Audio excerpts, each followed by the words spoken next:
Cornelius, tell us about this technology cycle that we have here on this DMC 95 monoblock. Yeah, so as we mentioned before, we have this year a little bit less machines on display because we want to show our customer more automation solutions, digitalization and software, because we are more and more becoming a solution provider to our customers, not just delivering a machine tool, but entire solution. And therefore we develop here at that plant and in DMG MORI also technology cycles. So we have up to 42 different technology cycles, and here on the monoblock we have a very interesting one. It's the so-called VCS complete cycle, what means we do here a volumetric compensation of the machining area and of the machine.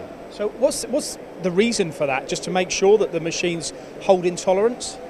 Yeah, it's not just to hold the machine in tolerance, it's to improve the accuracy of the machine to the best possible level, let's say. Yeah. Okay, now is it easy to actually operate one of these technology cycles? Is it simple to use? Yes, it's always created with a nice HMI where the operator then can handle in an easy way the technology cycle and has to put just some basic figures into that and is guided through this cycle by the control, by our silos control, what is already app-based. And how often would you recommend somebody performs this exercise? Because in some instances, some might think that this is DMG MORI saying that their machines aren't capable of achieving continuous tolerance.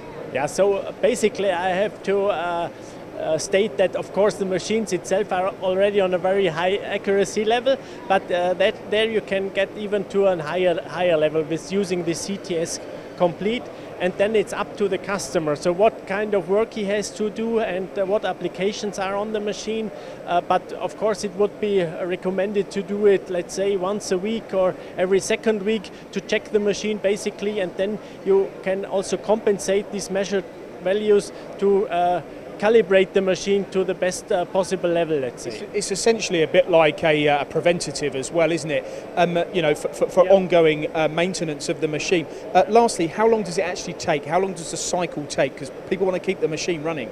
Yeah, so, well, of course, yeah. And we have two options, so you can do a quick check that is less than 10 minutes. And when you really want to measure the entire working area, what you can do with the swivel rotary table, and then you really measure in all different positions of the table and of the machining area, then it takes up to 40 minutes. But that is then the entire check, and then you can decide, or the operator can decide to overwrite these values, what you measured, or just to get the information where he is. Okay. Available on any machine? Available for monoblock machines, and we are now in the introduction phase for the duo block machine and portal machines as well. And we will also extend this option to the Evo machines, but that will then be realized next year.